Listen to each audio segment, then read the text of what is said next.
Welcome once again to the Business Expertise Show, and we're here with Michele Sommerville, and she's going to tell us a little bit about her business. She is a Reiki master and massage, is it? Not massage, no. Okay, all right. So anyway, here's Michele, and start off with what does it mean to be a Reiki master? So a Reiki master is, so I've been trained in Reiki for approximately 6 years, Okay. 6 to 8 years, I think. I've lost track now. And Reiki, the reason, Michael, you said massage is because I think I explained it to you once before. Yeah. It's an energetic body massage. So like your Okay. massage therapist massages your aches and pains and your muscles. I work with the energy part of your body, and for most people, we can't see the energy. It's the radiant energy? Yeah, it's the around us. radiating energy that's within you and all around you. And that's what the Reiki is I'm working with that energy. Reiki's a healing energy, unlike a curing energy.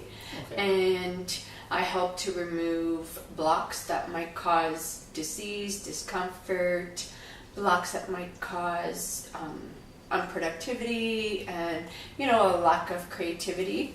So that's what Reiki helps to do. It just helps to make you more productive, more creative, more focused, get more clarity.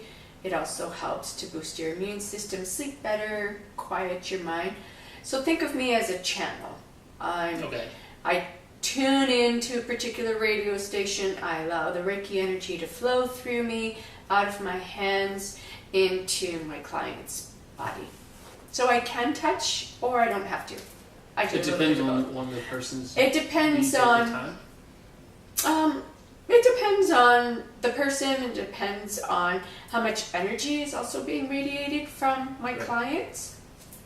So, and I just use my intuition and I follow what I'm guided to do during the session. Yeah. No, I do remember some of the session you did with me. I was so relaxed and everything that I have no idea if you actually touched me or not, but I could actually feel you. Right. Which it was rather interesting. I never experienced something quite like that. So like I said, I don't know if you actually did touch me because I just relaxed and it was kind of, it felt like a meditative state that I was in through the whole thing. The way you set up the music and the smells and everything was so calming. So let's talk about that a little bit, about how you set the scenes and what is it you're trying to get what kind of state of mind you're trying to get the person in.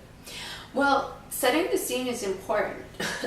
Pardon me, because I want my client to be as relaxed as possible, because they're coming because there's an issue that they need resolved, whether it be in their business or in their personal life.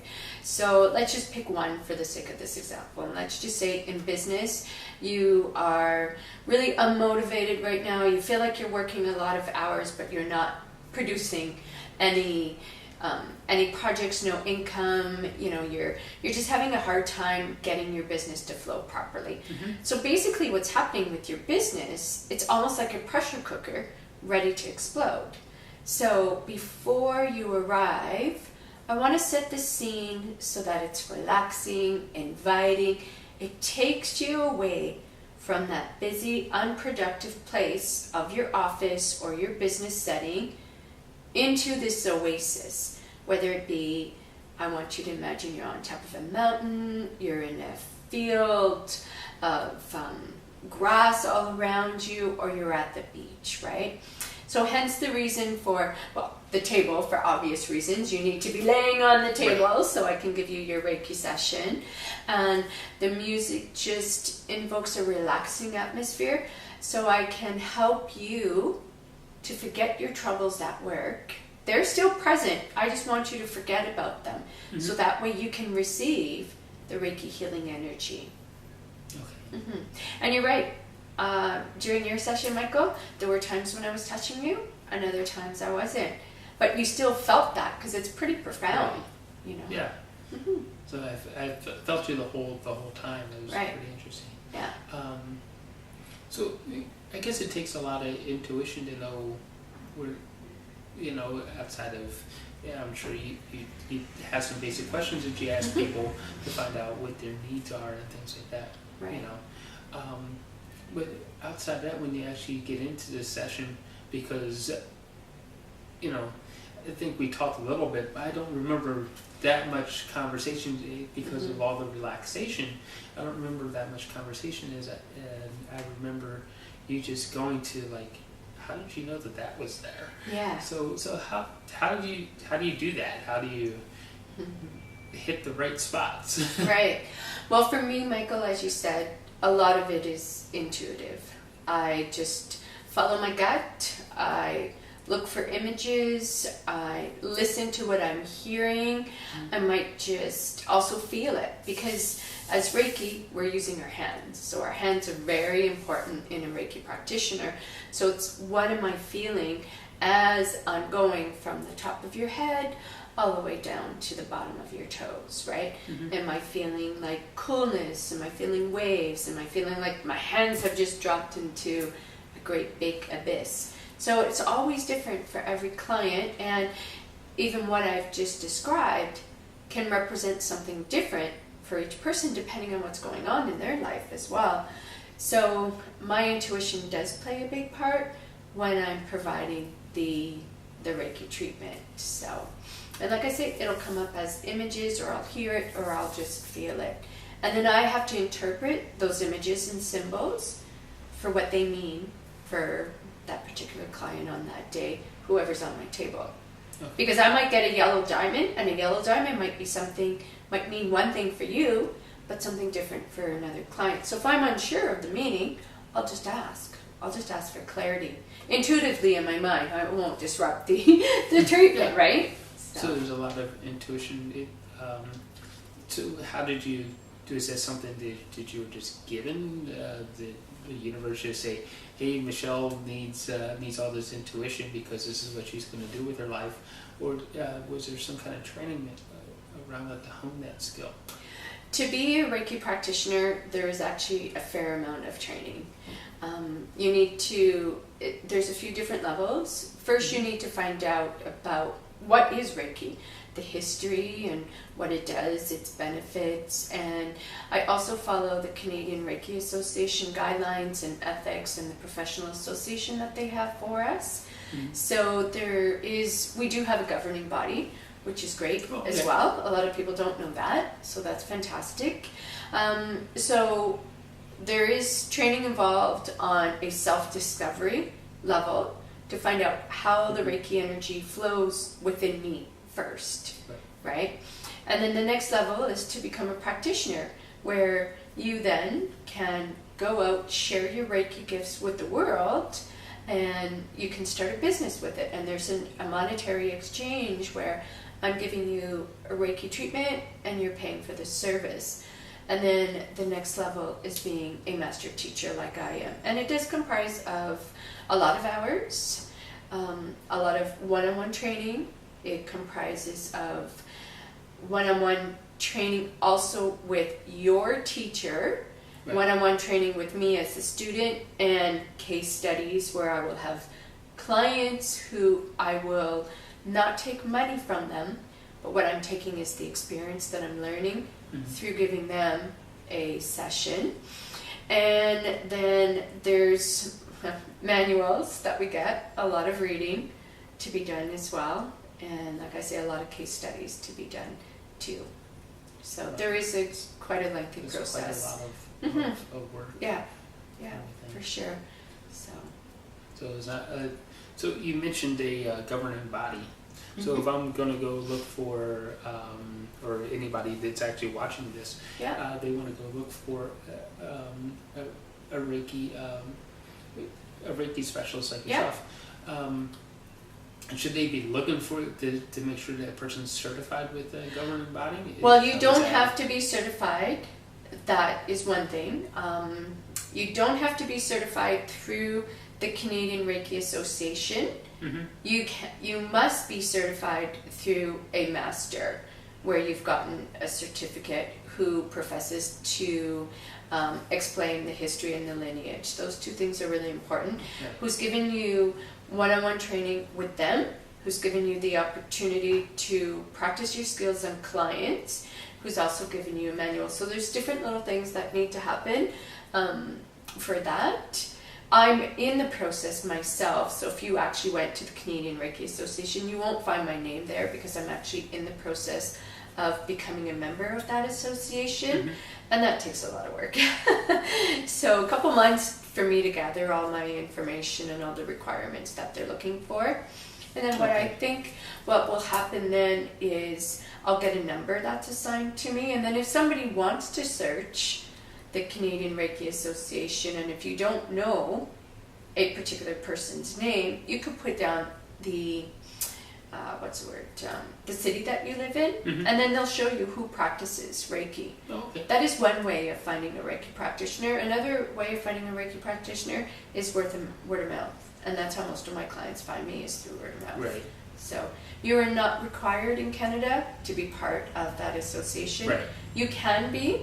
What I do is I follow all the guidelines of the association, because that's how my master taught me and my teacher.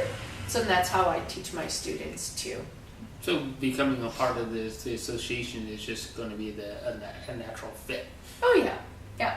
So it's sort of like icing on the you, cake. Yeah. It's just an extra step that I can take to help build some credibility to my business and to what I do as well. Yeah. And my understanding is, and I don't know this for sure because I'm still doing my research, with a member from the Canadian Reiki Association, because they are trying to have Reiki treatments covered through Canadian Blue Cross or Great West Life or other insurance companies out there. I think the insurance company want the practitioners to be members of the association. So if you came to me for a particular ailment and you wanted Reiki, if I'm a member of the association, you then can use the receipt I'm giving you to claim against your insurance. Oh. Currently, trackability sort of thing. Currently, because I'm not a member, your insurance company may say, no, I'm sorry, I'm not going to cover that benefit. So, Right. So I think that's one of the advantages, definitely for me, is I want my clients to be able to get this benefit through their insurance company. Okay. So, Wow, that's quite a bit. yeah. You said you've been doing this for 6 years, so Approximately, so yeah, is that 6 or 8 years. 6 years as being fully trained, or Oh, 6 yeah. years? No, fully trained. Okay, how Yeah. long did it take you to train? So my first, it works in hours. So my first course was approximately 10 to 12 hours. And my second course was 15 to 20, I believe. And to become a master teacher, that was over 3 months. Just a little bit over 3 months. Just over 3 months. Yeah. And I had to do 30 case studies for that. So that's in 30 individual clients. 30 case studies can take more 30 than hours. just- yeah. Yeah, It's because gonna each take- session has to be an hour. Yeah. So, and that's, every teacher's a little bit different. So I was, between myself and my teacher, I think we said, 20 to 30, and I think I did pretty close to 30. Yeah. So, Wow. and on a practitioner level, she required 5 to 10 case studies. So in class, you might be doing 10 hours, but then you still need to see your 10 clients or your 10 case studies, which is another 10 hours. So, Right. So for anybody who's trying to start out in Reiki, they want to open up their own business, things like that. What are some of the best practices that you've come across, that you've found? Some of the best practices that I've come across are, number one, to always be authentic, to always, in your resources, in your manuals that you're creating, or any emails that you're creating, or promotions that you are doing, especially if you're borrowing the information from somebody else, always give them credit. That's one of the things that we profess, and that is one of the things, is one of the guidelines of the Canadian Reiki Association.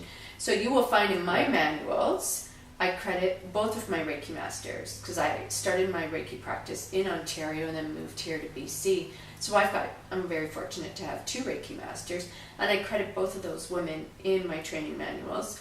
Whatever other resources I might have picked up along the way, I've got a couple manuals there that I use too for Reiki.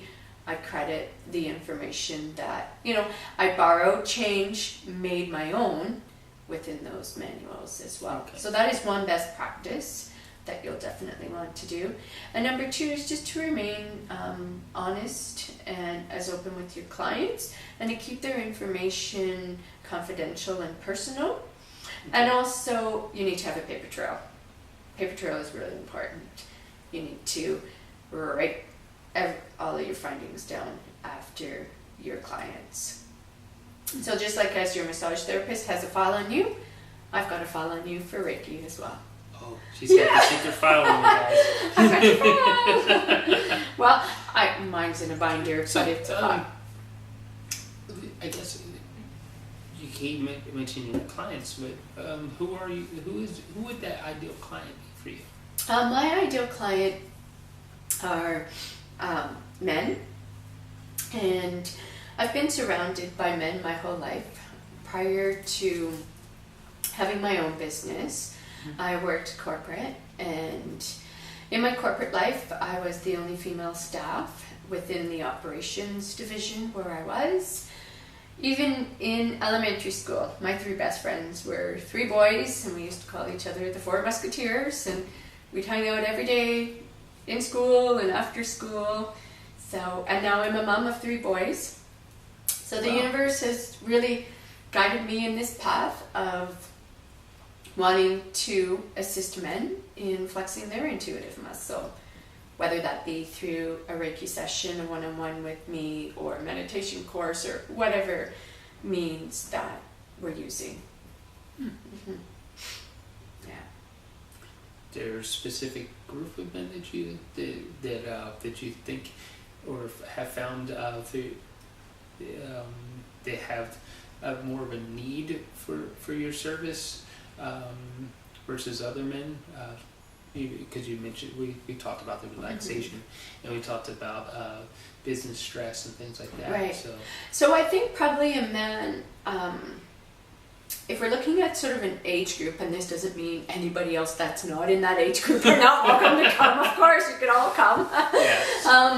But I'm going to say a man probably, who's somewhat established, who has a hectic, busy lifestyle, whether whether it be for business and personal. So someone who's probably, in and around their 30s plus to maybe like mid 50s or so. And when I think of the male clients I have, they actually all fit within that range. I've got lawyers, I've got entrepreneurs, I have men who are financial advisors, I have men who work for themselves as well, and other men work for large corporations, and all of them have one thing in common. It's a highly charged, highly stressful business environment that they work in. They love it. They strive on that, and they just don't always know how to shut it down once they get home, right? And to find that balance. So I really understand that. Yeah. So. Even podcasters and video casters, you think all we do is we work at home and we do this and that. Mm-hmm. It's like there's a lot of stress and it's like finding the right people for the right content and things like that. Yeah. So I mean, Yes, I am a client. Yes, and I gladly accept anyone who is drawn to me, or anyone that I might be drawn to, right? Because even some of my clients are women, and that's okay too. I've got stay-at-home moms. I have women who are on medical leave. I have cancer patients.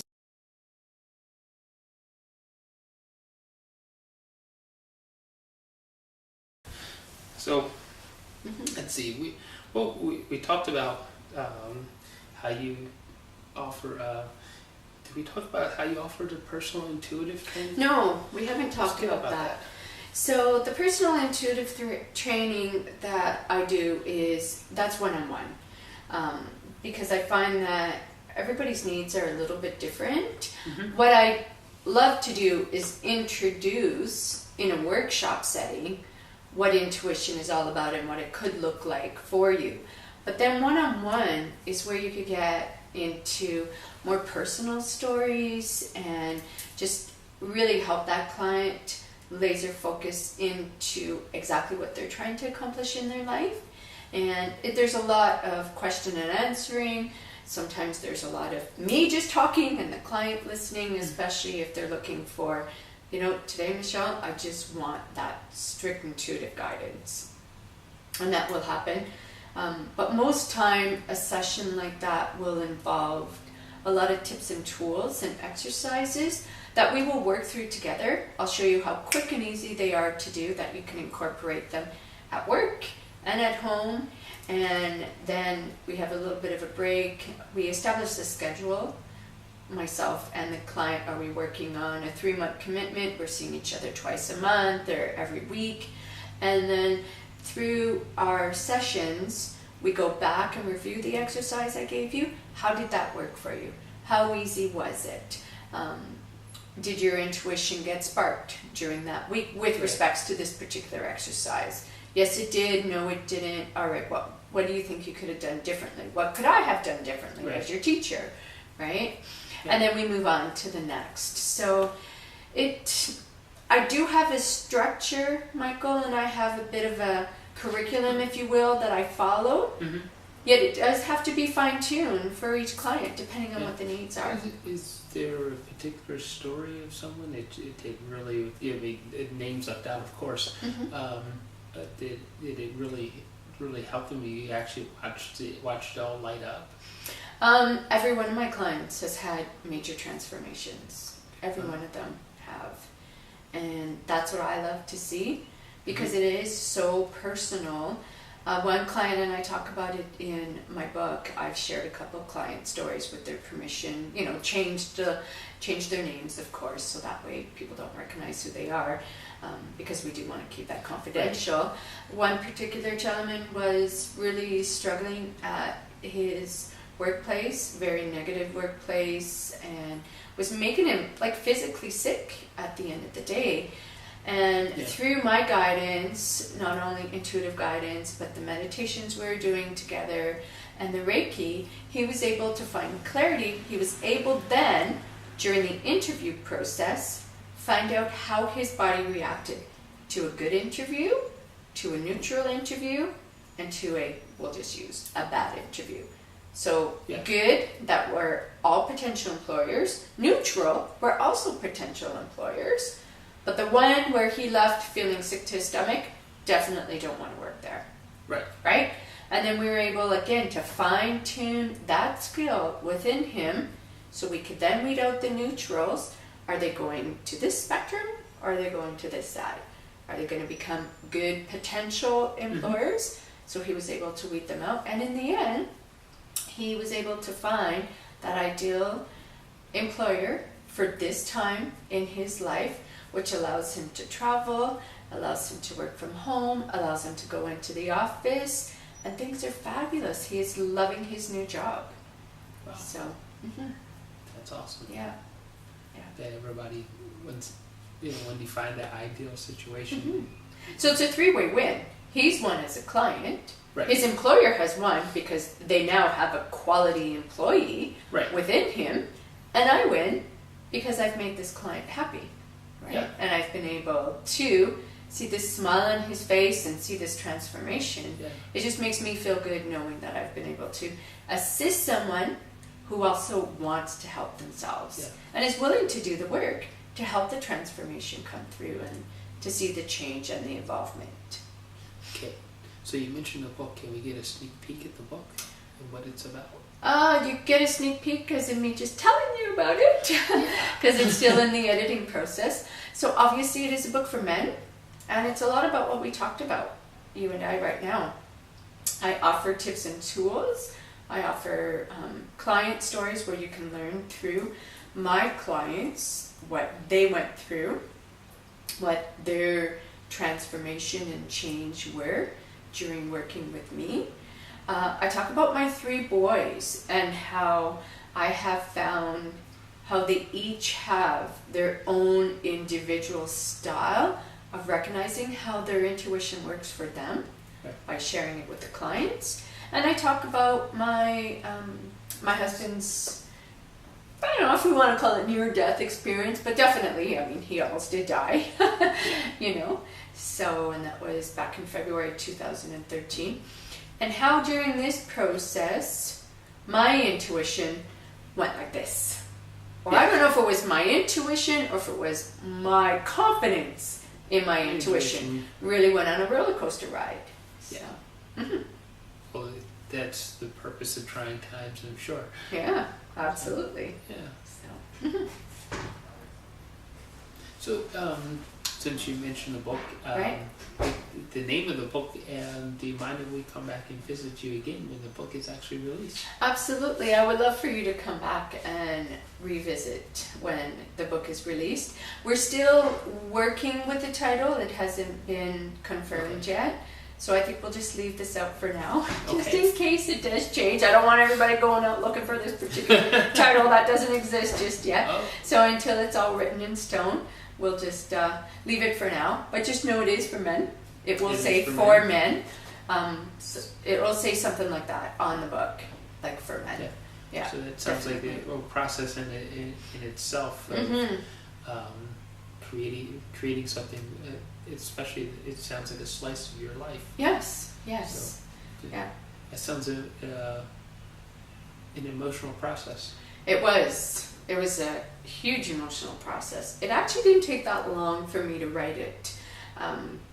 Just under 3 months for me to write the manuscript, which somewhat surprised me. I was able to write it in chunks. I did the workshop with the publisher first, which is Influence Publishing. They have a very systematic way of being able to get the words and your book idea out on paper. So I did that workshop, which was fabulous and really helped me to process what I wanted to write about. And then I was able to write, if you will, the first part of the book, which is now actually, I think, the second part of the book, within weeks. Like I had 25,000 words and I went, oh my gosh, I can't believe that was so easy. But as I'm typing, I'm crying, I'm reliving all these moments. I had to step back. It was very healing for me to do that as well. So I stepped back from the book and I took about a month off, probably a little bit longer than I should have. And then the rest of the book flowed actually quite easily, as effortlessly as the first part did. So it's almost set in 3 parts. The book, you will see, and that still might all change because it is only in the first editing process. Yeah. That's the tough part. I've talked to other authors about their books. So yeah. But I'm loving the process. I have not found anything that I haven't been happy with. It's been difficult, but not to the point where I said to myself, I need to stop, and I don't want to do this anymore. It's just been a really good process that way. Yeah. Yeah.